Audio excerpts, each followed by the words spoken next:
is one of BYU's defensive secondary stars. Raider Damuni is with us.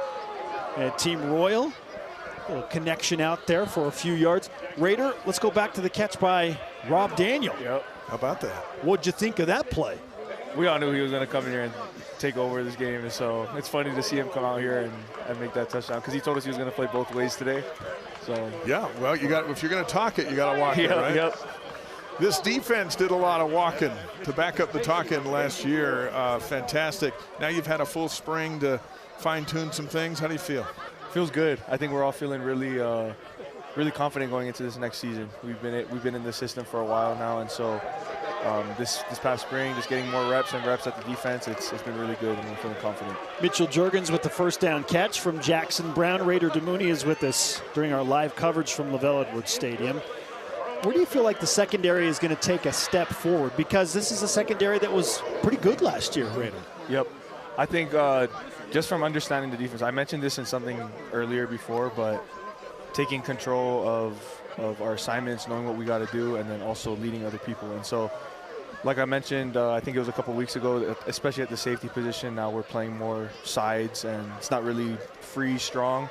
And so it makes us more versatile, and it makes us more confusing to other offenses with disguises. And so it's been cool. It's been a great time repping at it, and I think that's the next step for us, is just taking control of that. Last time I saw Shadur Sanders is, I think, going second or third overall in the NFL draft. You dropped him for a sack in that Alamo Bowl. How much fun was that play for you? Oh my gosh, that's a dream play for you. You know, it's the perfect call in that situation.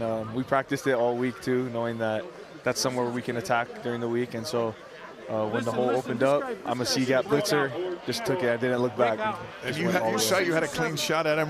How big did your eyes get? Extremely big. I was like, is this real right now? Like, no one's blocking me, but it was fun. I'm grateful for our coaches to put me in that position to make that play. All right, Team Royal trying to equalize here in the second quarter. Jackson Brown still at quarterback. He's got to get rid of it before the 4-second clock runs out, or it's a delay or a 5-yard penalty, I should say. And didn't pick up the first Spencer, down. no correction, Matt Hadley. How dare I call him Spencer Hadley? Never hear the end of that from the Hadley brothers. How much fun is this to be around the alums and wrap up spring with fans? I think it's cool, especially being a kid who grew up watching all these people play. Sure. Like you see Cody Hoffman and Rob Daniels and all those guys playing right now. It's like, wow, like it's cool to be in this position that I'm at here at BYU, and then we just finished spring ball today. And so it's cool hanging out with our teammates and just enjoying the time together. Jay Hill has been so instrumental. You talked about the play and the perfect call. What has he meant to the defense, not only in the Alamo Bowl capper, but in helping this BYU defense get to another level? I think just the expectations that he has for us.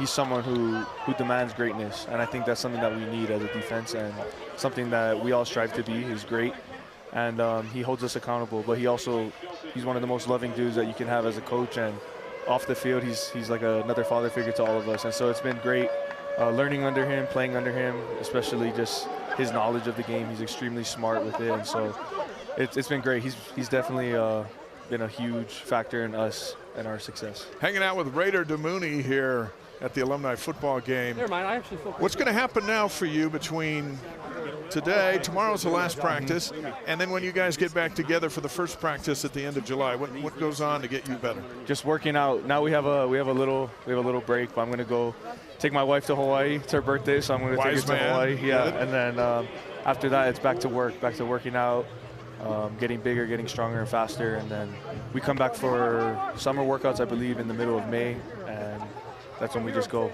get prepared for fall camp and continue to study as well.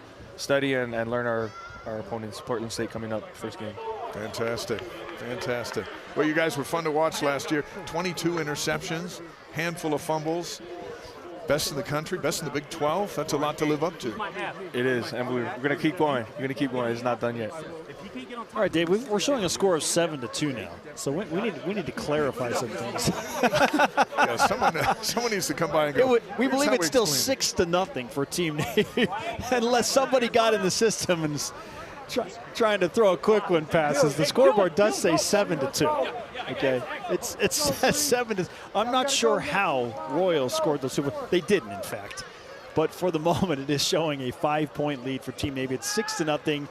And Team Navy back to work trying to build on that lead. This is Parker Mangum. Mangum with the completion. He wants to go, hey, let's go. Let's speed this thing up. Big Fahu Tahi.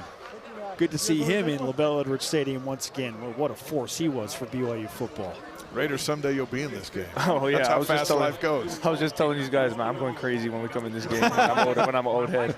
I'm preparing all year for this. An old head. That seems to be what everyone's calling everybody, right? Is that how the young guys do it? I think that's what we call them now. Old heads. At what point do you become an old head, though? Is there a cutoff?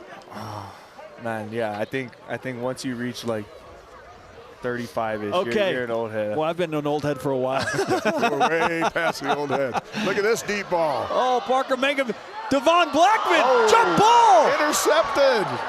Garrett Jurgens again. That's his second pick. He's making a case for defensive MVP. 2 picks. All right, so Rob Daniel and Garrett Jurgens, the early leaders for MVP of this game. And, boy, making a big play for Team Royal. We talked to Aaron Roderick a moment ago about Jake Retzlaff. What have you noticed about Jake in his preparation during spring?